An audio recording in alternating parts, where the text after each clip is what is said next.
এই ছবিটা শাইখ আহমদুল্লাহর সাথে আমরা স্টুডেন্টরা এবং আমাদের স্যার তুলে এটা হচ্ছে ফেসবুকে পোস্ট করা হয়েছিল। আপনারা দেখেন এটার মধ্যে কি কোনো অপরাধ আছে? দেশবরেণ্য ইসলামিক স্কলার শায়েখ আহমদুল্লাহর সঙ্গে তোলা গ্রুপ ফটো থেকে শুরু হয় বিতর্ক, প্রশ্ন আর ক্ষোভের স্রোত। সেই ছবিকে ঘিরেই বেসরকারি বিশ্ববিদ্যালয় ইউনিভার্সিটি অব এশিয়া প্যাসিফিকে প্রকাশ্যে ফেটে পড়ে শিক্ষার্থীদের দীর্ঘদিনের জমে থাকা অভিযোগ। একজন প্রবীণ শিক্ষক সেখানে ছিলেন ২৬ বছর ধরে, যিনি পড়াচ্ছেন। এরকম একজন শিক্ষকের জাস্ট ছবি তোলার অপরাধে তাকে শোকজ করেন। আসসালামু আলাইকুম ওয়া রাহমাতুল্লাহ। ইন্নাল হামদুলিল্লাহি ওয়াহদা ওয়াসসালাতু ওয়াসসালামু আলা মান লা নাবিয়্যা বা'দা। তো আপনারা শুরুতে একটা অংশ দেখেছেন, ইতিমধ্যেই জেনেছেন শাইখ আহমদুল্লাহর সঙ্গে ছবি তোলায় এশিয়া প্যাসিফিক ইউনিভার্সিটির শিক্ষককে শোকজ করা হয়েছে। এশিয়া প্যাসিফিক ইউনিভার্সিটির ভিসি তেনাকে শোকজ করেছেন। নিঃসন্দেহে এটি হচ্ছে হতাশাজনক, দুঃখজনক বিষয়।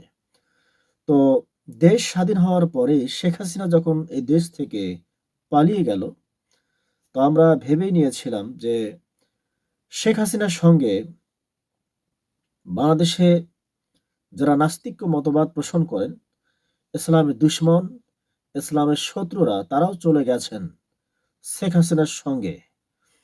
যদিও বা বাংলাদেশে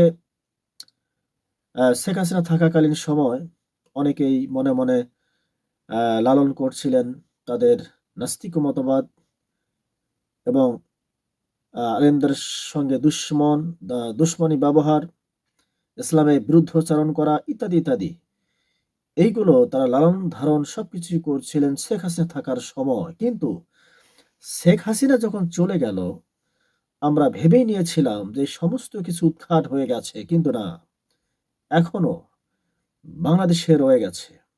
এখনো বাংলাদেশে শাইখ আহমদুল্লাহ, বাংলাদেশের প্রত্যেকটা মানুষই তাকে চেনেন। তিনি একজন হকপন্থী আলেম এবং বিশুদ্ধ সহিহ কোরআন হাদিস থেকে তিনি আলোচনা করেন এবং ফতোয়া দিয়ে থাকেন। সকলে তেনাকে সম্মান করেন।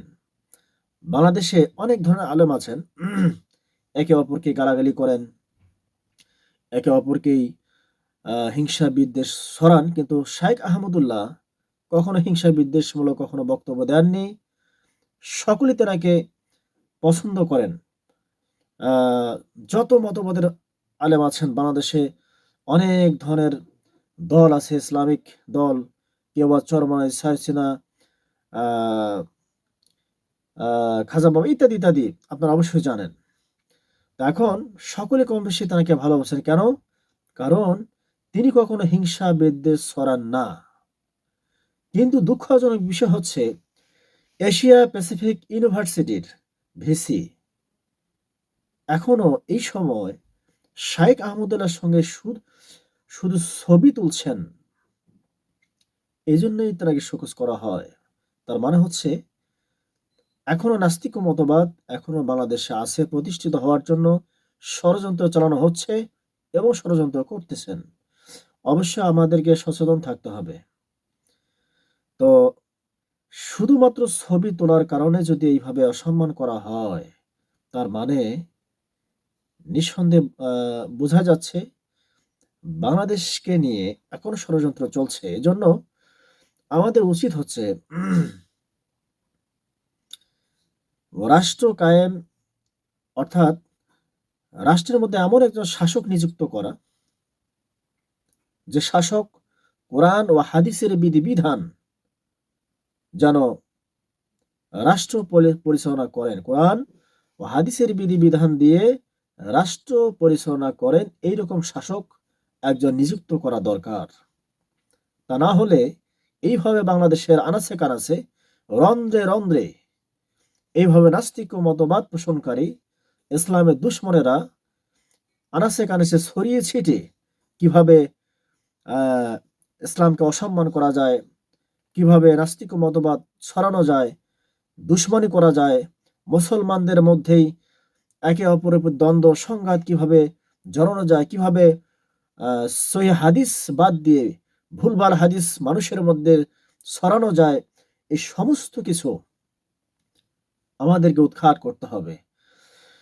তো অনেকে আছেন দলিল ভিত্তিক হাদিস বাদ দিয়ে যেগুলো দলিল নাই সেইগুলো পালন করতেছেন মাযহাবের দোহাই দিয়ে।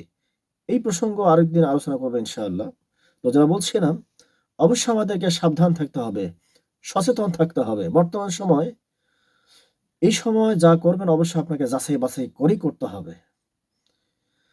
তো যাই হোক, আমি যেটা বলতে চাচ্ছি, অবশ্যই প্রতিবাদ করতে হবে। বর্তমান প্রতিবাদে উত্তাল এশিয়া প্যাসিফিক ইউনিভার্সিটি অবশ্যই আমরা দেখতে পাচ্ছি। অবশ্যই প্রতিবাদ করতে হবে। এই ধরনের ভেসি ইউনিভার্সিটিতে রাখা উচিত হবে না, এটা অবশ্যই আপনাকে বুঝতে হবে। তো যাই হোক, বলছিলাম আপনারা অবশ্যই আপনাদের সাথে প্রতিবাদ করবেন। তো আমি এই মুহূর্তে আমার সংক্ষিপ্ত কথাগুলো যদিও বা হয়তো বা ভুল হতেও পারে, অবশ্যই আল্লাহ মাফ করুক।